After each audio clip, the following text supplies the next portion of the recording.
Yeah, and All right, so we're Vav. Lamed Vav Amid Aleph. Okay. 1, 2, 3, 4, 5. I think we're like 6 lines from the top. The Amr Rabbi Yehuda. Actually have the right page. All right, good for you. So we're about 6 lines from the top. Lamed Vav Amid Aleph.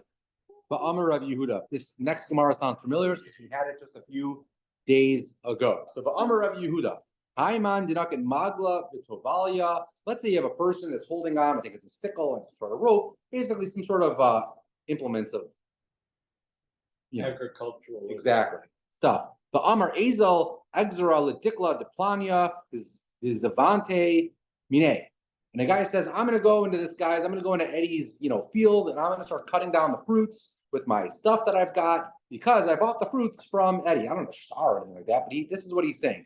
Mehemen, we believe that person because Lochatzif Inish Lemigzar Dikla Delavile. No one has the chutzpah to just walk into someone else's property and start cutting down fruits, right? And the Gemara, if you remember a few days ago, the Gemara said, so I don't understand why is it any different than someone just walking into someone's field, right? And the Gemara said, because when you buy people's property, there's a star. When you buy people's fruits, there's no star for that. That's done verbally. And therefore, again, no one's going to have the chutzpah to just walk into someone else's property and start cutting down fruits.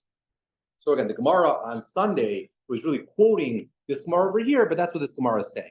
The next few will preface a little bit from here to the 2 dots at the bottom of the. So we're saying that a person would not be mechutzah to cut the exactly, and therefore, if someone does, there's a chazaka that he's probably telling the truth. Yeah. Okay. So the next few cases are going to be. It's really going to get to the core of cheskas abatim, right? We said that when you buy a property, there's a thing that buyers only hang on to a star for X amount of time. But if you have a reason to hang on to your star for longer, then you should hang on to your star for longer, right? What's the OMEC of 3 years, right? It's because, again, typically a proper landowner, if someone's on your field, right, at some point they're going to make a machaf. They don't make a machaf for 3 years, then it's probably not their field. And therefore, you feel comfortable losing your star. That assumes that the proper landowner had a reason to make a machaf. So we've had cases in Cheskas Abatim. Well, let's say the landowner lives far away, he moved far away. So you got to hang on to your star for longer because it's not necessarily a raya that he hasn't made a mecha in 3 years because he didn't know to make a mecha. The guy was somewhere else, right? So the next few cases are all going to be along those lines. What are times where the person, the landowner, the seller, right, would not have necessarily thought to make a mecha, and therefore the lokeach needs to hang on to a star for longer than just 3 years. So V'amar Rabbi Yehuda, Haiman, the achzik magoda, the arode ulabar, lo havi chazaka. So the way the Rashbam explains what's going on over here is you've got landowner, he's got these large fields, whatever it is, and then normally you put a fence at the edge of your field, right?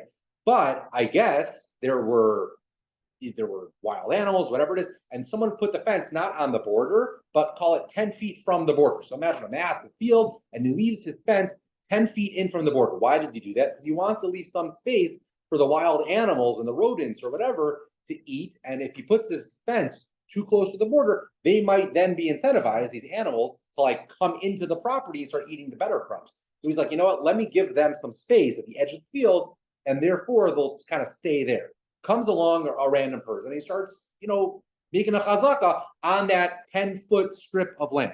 So the Gemara says, even if someone does that, he doesn't have a chazaka, meaning even if the landowner comes 5 years down the line and says, listen, I'd like to now sell my entire field, you really got to get off my field. And the lokeach, right, the squatter, he's like, what are you talking about? I've been here 5 years.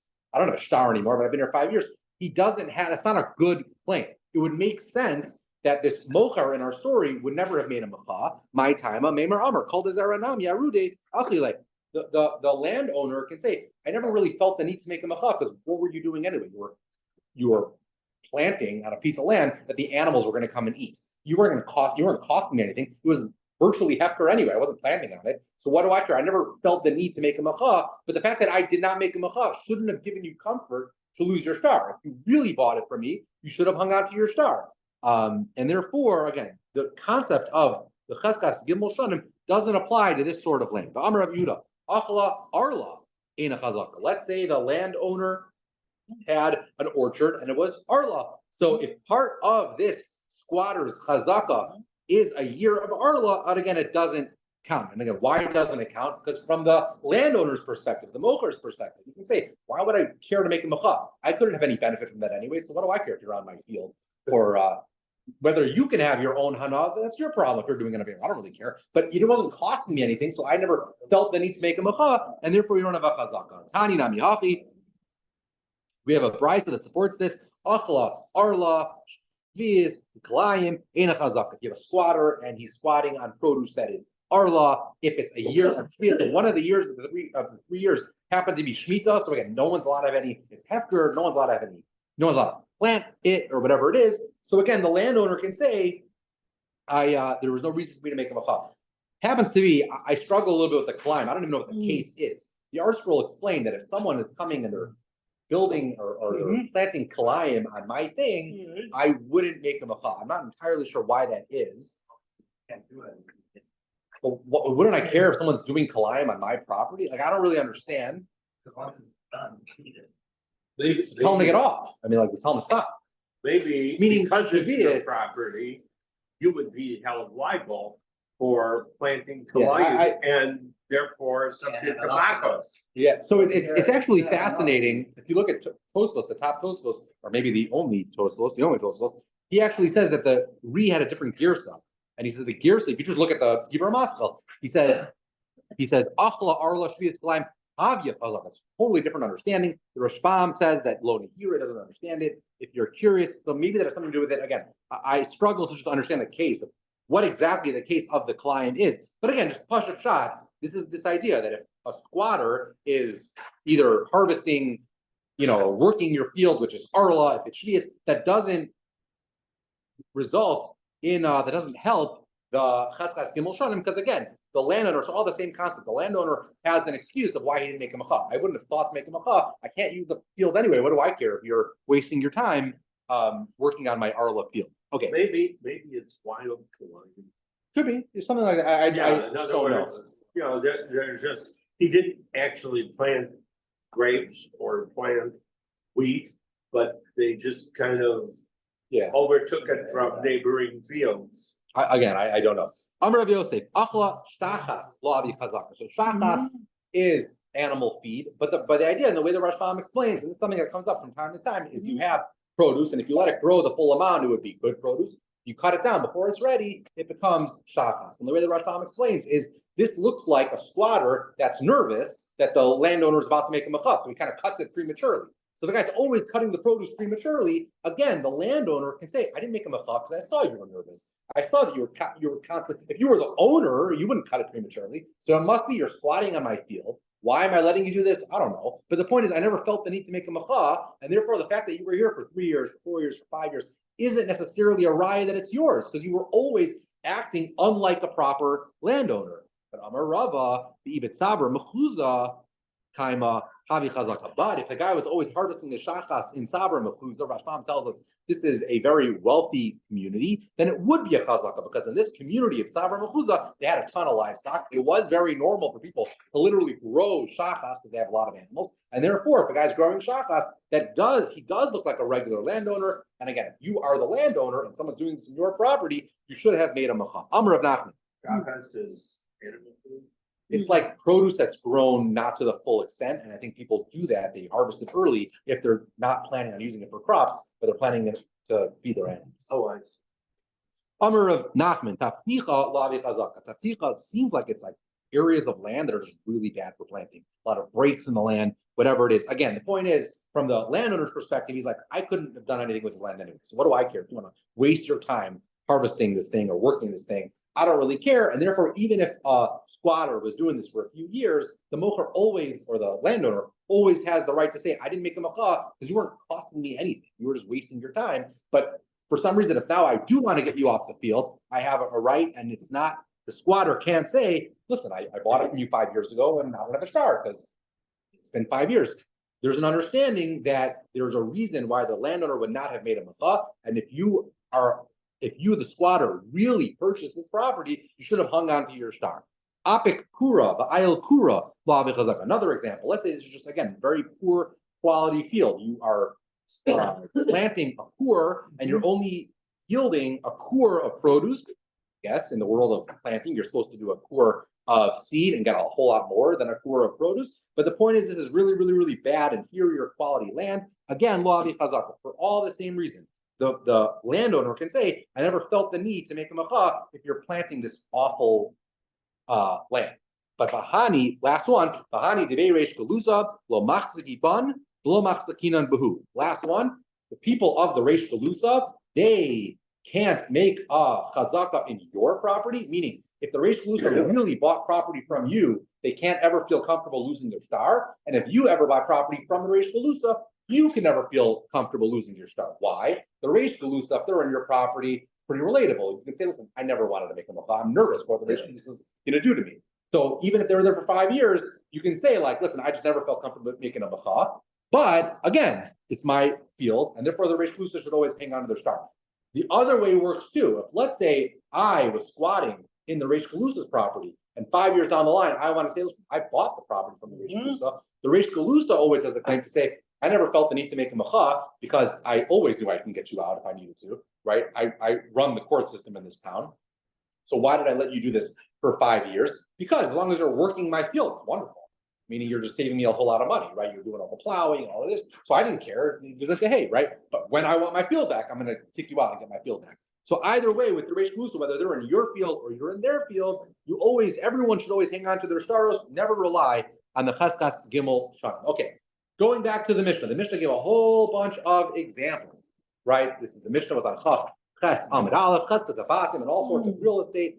The chazaka was gimel shanim miyom liyom. One of the examples in the Mishnah was avadim. If you have avadim, the chazaka is gimel shanim. The Gemara says avadim yesh lem chazaka. Is there really a concept of a chazaka when it comes to an eved? B'amreish lakish hagodros ein lem chazaka. When it comes to godros are small animals, but anything that has a mind of its own, anything that moves on its own, there is no concept of chazaka. Why? The whole concept of chazaka is if this thing wasn't mine, what's it doing in my house? But if something walks, right? If you have a goat, what's the goat doing in my house? I don't know. The goat walked into your house. So it's not necessarily a chazaka that the goat is in your house. And it's the same thing with an eved.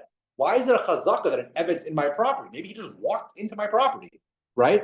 So amarava elem chazaka la'alter. You're right. Godros elem chazaka la'alter. If after 3 years this eved is still in my house, then if he doesn't belong to me, what is he doing in my house, right? Why isn't the real owner saying something? Right, so for the fact that he's in my house for 3 years, that already is a chazaka. Notwithstanding the fact that this eved has a mind of its own. Amarava imayakatan mutal ba'arisa yeshu chazaka la'alter. This eved, let's say it wasn't a grown-up eved, it was a baby eved, right? Then it is a chazaka. The fact that the eved, the baby, is in your house even one day is already a chazaka that it does belong to you. Now, the Gemara is about to ask. Of course, it's pashut. The whole reason of godros in them chazaka is they can walk on their own. Katan can't walk on its own. So of course the fact that it's in your house is a chazaka. So the Gemara says, Pita, like, yes, if a baby is in your house, that's a raya that it's yours. How else did it get there?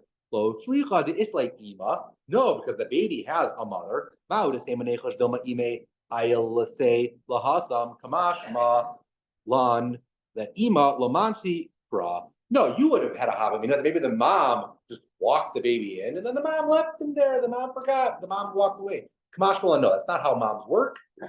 Little relatable. Moms don't just leave their babies places, and therefore the fact that the baby is here and the mom is not here is it's a shifcha, right? So the fact that the baby is here but the shifcha is not here is a raya that the owner of this baby sold the baby to you, and therefore it is now your baby.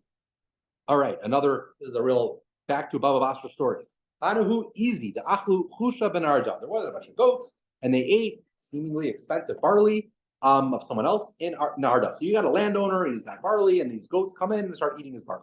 So Asta Mari Fushla and to Sinhu, the Hava Katain, Tuva. So the landowner just basically steals. He doesn't steal. They're all on his property. Closes the gate, and he's like, I'm hanging on to these goats until the property owner is ready to pay me for eating the things. And let's just assume that the barley was $500, and he takes $1,000 worth of goats, and he's like, listen, I'm happy to settle up with you, but until you do, you'll get $500 of your goats back, and I'm hanging on to $500 of your goats to pay me back. So Amar Ravu Shmuel Yachol Liton Ad Kadei demand. He has a right to hang on to $500 of the goats, but as the Rashbam explains, only $500 of the goats. Because right now they're in my property. Right now I have a chazaka on these goats. And because I have a migu, I could have said that I bought these goats. I believe to say that these goats ate my produce, again, up to the amount of the produce. The Gemara asks, what are you talking about? He has a chazaka on the goats that wandered into his property. That's why we were talking about this. Like I said, when it comes to goats or these types of things, you don't have a chazaka because they literally wander into your property. So shiny, easy to Messira Laroa. No, these goats are a little bit different because normally they have a shepherd. They don't just wander into your property. But you could suffer upanya. But again, the shepherds only work 9 to 5. What about the mornings? What about the evenings? So the Gemara says, "Benarda in this area where they were in Narda, haya shlichi, awful people." I think right. What does the Rashbam say? He says, "Taya yishme'elim ganap." All right. So these bad guys are around. Umida leda mishami. So therefore, you don't let them just hang around in the evenings and the nights. The landowner literally hands them to the roa. The roa literally hands them back to the person, and therefore there really is no time where they would just wander. The obvious question is, and I didn't see anyone discussing this. Granted, Yoel told me to prepare last night, so I didn't have a ton of time. But how in the world? How did the story happen? You have these shepherds that are constantly on top of these sheep or goats. How in the world did the goats get into this guy's property in the first place? But putting that to the side, the point is this guy did have a chazaka, right? And therefore, because he had a chazaka, he was able to be believed with the migu and hang on to these goats for the amount of property damage. Okay. Wait, he could have said that I was worried about the ganugim. No. The guy could have said, I bought these goats, that's why they're on my property, and he would have been believed because he has a chazaka, because they were in his property. Right. So believe me when I say they're not my goats, but they ate my barley. And therefore I'm hanging on to the goats as payment for the barley. The question is, why would he even be believed with a migu? He wouldn't have a chazaka. You don't have a chazaka on movable animals. But the answer is, in the harda, the facts were a little bit different, and therefore you would have a chazaka. Okay, so going back to the Mishnah said with most property, you need a chazkas gimel shana miyom liyom, 3 full years, but there are other properties where you might need less time. There was machlokas, Rabbi Akiva, and Rabbi Yishmael. They said it was definitely 3 years, but you don't need 3 full years. Rabbi Yishmael said you just need a contiguous 3 months, 12 months, and then 3 months. That's years 1, 2, and 3. So 18 months total. Rabbi Akiva argued and said it's 14 months total. It's 1 month in year 1, 12 months in year 2, and then 1 month in year 3. So the Gemara says, Rabbi Yishmael Omer Shlosh Chadashim, Leimanir Ikavena. Maybe the machlokas between Rabbi Akiva and Rabbi Yishmael is whether plowing a field is enough to establish a chazaka. Meaning Rabbi Yishmael, who says you need 3 months in years 1 and 3, says that plowing isn't enough. You need a valid harvest. I guess it takes about 3 months to do a harvest, for all I know. Rabbi Akiva is more makel because he says you don't need a harvest, you just need to plow. Plowing requires less time, and therefore you just need a month, then a year, and a month, meaning you can plow in years 1 and 3, and you have the middle year for the harvest. So that's what the Gemara says. Maybe that's the machlokas of Rabbi Yishmael and Rabbi Akiva, whether plowing can establish a chazaka or not. The Gemara speaks it out. Rabbi Yishmael savar near lo havi chazaka. Rabbi Yishmael says that plowing does not create a chazaka. Rabbi Akiva savar near havi chazaka. But the Gemara says that I hear, but it doesn't really make sense because if it is brother, Rabbi Akiva might hear Yechodesh. If Rabbi Akiva basically said that plowing creates the chazaka, then why does he need a chodesh in both directions? I feel yomech hanami.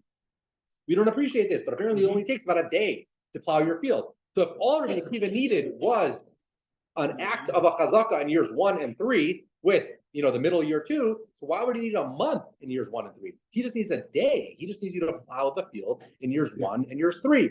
Ella Dekuli Almaner, Lo Havi Chazaka. Rather, both Rabbi Akiva and Rabbi Yishmael agree that plowing does not create a chazaka. So what's the machlokas over here? Pira Rabba Upira Zuta Ikabena. The difference is whether you can establish a chazaka by only planting smaller fruits, which take quicker to grow, or whether you need larger fruits. And Rabbi Akiva says he's okay with even smaller fruits that only take a month to grow. Rabbi Yishmael requires greater fruits that require 3 months to grow. And really from here to the end of our daf, we're going to end a little bit short. We're going to end at the 2 dots at the bottom, is going to be this discussion of does plowing result in a chazaka or does it not? If you plow someone else's field, does that constitute a chazaka or does it not? Or not a chazaka, but one of the 3 years. If one of the 3 years all you do is plow, does that create a chazaka or not? Near Eno chazaka. Plowing does not create a chazaka, does not help a chazaka, which again, we saw is really the shita of Rabbi Shmuel and Rabbi Akiva. Just one. Like, I guess I don't know exactly, but it's plowing. Okay, but he's only doing one furrow, not more than You that. gotta start somewhere. Yeah, okay. I know, I don't know. Either way. So near Eno Chazaka, the H Omrim Harezu Chazaka, but there are others, the H Omrim, and they say that it does help to establish a Chazaka. Mani H Omrim, who are these Yesh Omrim that say that near does help? So Rav Chizah, Rav Achi, the Tana Rav Acha, the Tanya in Brisa, Nara Shana. Let's say you plowed for a year, the Zara Bays, and then you planted it for 2 years, or Nara Bays, Zara Shana, or you planted for 2 years. Sorry, you plowed for 2 years, but you planted for a year. Ena Chazaka. Meaning the first Tana in this price, it says that near plowing does not help a chazaka. You need to plant all 3 years. Ravacha Amar Ravacha disagrees. He says Arezu chazaka, that plowing does result in a chazaka. So we said, who's the Yesh Omrim that says that plowing creates a chazaka or helps to establish a chazaka? It's this Rav Acha. And Amar Rav Ashi said, Shalas Kol Gdolei Adar. I asked all the Gdolei Adar in my generation, but Amruli near Hari Chazaka. And they all said that plowing does help to establish a chazaka. You see this major machlokas, right? Rabbi Akiva, Rabbi Shmuel said it wouldn't. Rav Acha seems to say it does. Rav Ashi seems to ask all of the Gedolim in his time. They all thought that it did. So again, clearly a big machlokas over here whether plowing on someone's field can help to establish a chazaka. So Amar Le Rav Bibi the Rav Nachman. So Rav Bibi says to Rav Nachman, my time of demand Amar Nir Havi Chazaka. I just want to understand this machlokas. What's the svara that plowing would help to establish chazaka? And the answer is lo avid inish dekribule la'ari v'shasik. Very relatable. People don't want to see someone else working their field, plowing their field, and stay quiet. Like, what are you doing on my field? Right? So again, the fact that I'm staying quiet is a raya that it's someone else's field. So my time of demand amar near lo havi chazaka. So having said that, what's the svara if you hold that near lo havi chazaka? Meimar amar kol shiba v'shiba dekribu la'aylabe. Right? He says it's just the opposite svara. Imagine you're at home and someone's mowing your lawn. You feel like that's wonderful. I mean, thank you. All the power to you. Keep plowing my field. I don't want to do it. Right? So it's a different way of looking at it. There are some that take the view that a landowner would never want to see someone plowing his field and stay quiet. He'd be like, what are you doing in my field? That's my field. I'm going to be the one to plow. And there's other people, probably more like me, that are like, absolutely, yeah, go for it. Yeah, if you want to plow my field. Yeah, whatever it is. So like, what do I care? So that's basically these opposing svaras, right? Does it show like ownership and therefore it's a chazaka? Or do you say no, like the guy wants to work for free, go for it. B'nei Pum Nara or Rav Nachman. So the folks of Pum Nara, they asked Rav Nachman bar Rav Chizda the following question: Yilamdeinu Rabbeinu Nira Hava Chazaka Olo Havi Chazaka. Again, you see from this, basically a whole Amud Gemara. This was like a really big shiloh in the days, right? I guess this came up. So again, Rebbe, right? Rav Nachman bar Rav Chizda. Does plowing in someone's field, does it help to establish a chazaka or not? Amar Lahu, he said back, Rav Acha v'chol Gedolei Adar, Rav Acha, and as Rav Ashi explained, all the Gedolei Adar, Amri Ner Havi Chazaka.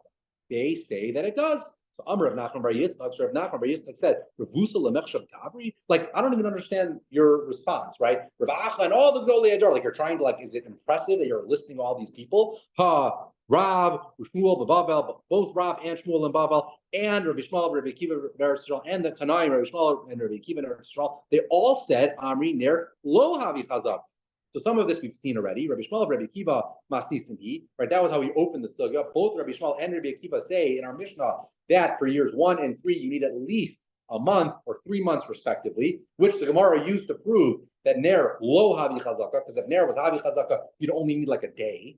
Right, so we know that Rabbi Shmuel and Rabbi Akiva both say Ner Lo Havi Chazaka, but Rav Ma'i, but the Gemara now is going to say, how do we know Rav and Shmuel? So what's this concept that? How do we know that Rav also agrees that plowing does not help to establish a chazaka? The Amar Yehuda Rav, because Rabbi Yehuda once said in the name of Rav, he was explaining our Mishnah, Zu Divrei Rabbi Shmuel Rabbi Akiva. This that you need a month or 3 months. That is the opinion of Rabbi Shmuel and Rabbi Akiva, who are a little bit makel. Ava Chachamim Omrim, the Tanakama, the Chachamim say. Chaskasa Gimel Shanim Yom Liyom, that you need, it's not just 1 month or 3 months in years 1 and 3. You need a full-on 3 years miyom liyom. So miyom liyom lemute mai. What is he trying to exclude? Lav lemute ner delo. It's probably coming to say that you need a full 3 years. It's not enough to just plow. You need a plant. So whatever that means, you need to do, but you need full 3 years. If plowing was enough, you wouldn't need a full 3 years. So that's how we know from the fact that Rabbi Yehuda said this in the name of Rav, that Rav agrees. Meaning Rav holds that not only Rabbi Shmuel and Rabbi Kiva, even the Chachamim in that Mishnah all agree that you need full 3 years, or at least more than 1 year and 2 days on either end. And therefore, we know that Rav agrees that Ner lo avi chazaka. Shmuel. Yes. Well, we said Rav Acha is also a Tana. Rav Acha clearly just so. Rather small. Oh, they agree with. Rabbi Akiva, yeah. Well, it could be, and so it's fascinating. It's a good question. The way he said Rabbi Akiva and Rabbi Shmuel in Eretz Yisrael, and Rav and Shmuel in Baba. Not only generations, but we've seen in Cheskes Avatim, the rules can apply differently. A lot of this has to do with just what the again, do people make a macha if something happens, right? So maybe in Babel it would have been different than in Eretz Yisrael, for whatever reason. What? So that's what I'm saying. Like it could be that people just do things differently. But so maybe that's why he stressed that not only in Eretz Yisrael, but also in Babel, right? The Gedolei Amoraim in Babel felt this way. Either way. Shmuel, Mai, very similar. How do we know that Shmuel agreed to Rav? So the Rabbi Yehuda, Amar Shmuel. So it's fascinating. Rabbi Yehuda learned under both Rav and Shmuel. So it's the same Rabbi Yehuda. And on the one hand, he had a member in the name of Rav, and the other hand, he had a member in the name of Shmuel, but very, very similar. He said, Zu, Divri, Rabbi Shmuel, Rabbi Akiva. This Mishnah that we learned, this is Pshat, this is Rabbi Shmuel and Rabbi Akiva. Chachamim Omer, but Chachamim, Tanakama felt, Achi Yagdar, Shalosh Kederos, V'yivtzor Gimel B'tziros, V'yimso Gimel Masikos. You have to do 3 different harvests, whether it's grapes and whether it's olives and whether it's, I don't even know what the first one is. What is it? Just regular plantings or harvestings? But either way, it's more than, a day or two on either end. You need 3 full seasons. Dates. All right, very good. So thank God, I went to Kesher Stam and they actually did have the Gemara. So there we go. I'm back. So my Benayu, what's the bottom line? What's the difference between Rav and Shmuel? Rav seems to say you need 3 full years. Shmuel seems to say you need 3 full harvesting seasons. What's the difference? Amarabaya, Dekel, Nara, Ika Benayu. This Dekel, Nara would be the difference. And we'll just read the parentheses. That I guess the harvesting season doesn't take the full season. So if you're Rav seems to say you need 3 full years. Shmuel seems to say you just need 3 harvestings. Harvestings maybe take a little bit less than the year. So I guess for Shmuel, you don't need a full 3 years. Maybe it takes 9 months in years 1 and year 3, with the full year in the middle. But Rav seems to say you need the full 3 years, years 1, 2, and 3. That's an afternoon between Rav and Shmuel. But again, both of them, Rav and Shmuel, they would agree with Rabbi Akiva and Rabbi Shmuel that Ner lo havi chazak. Huge.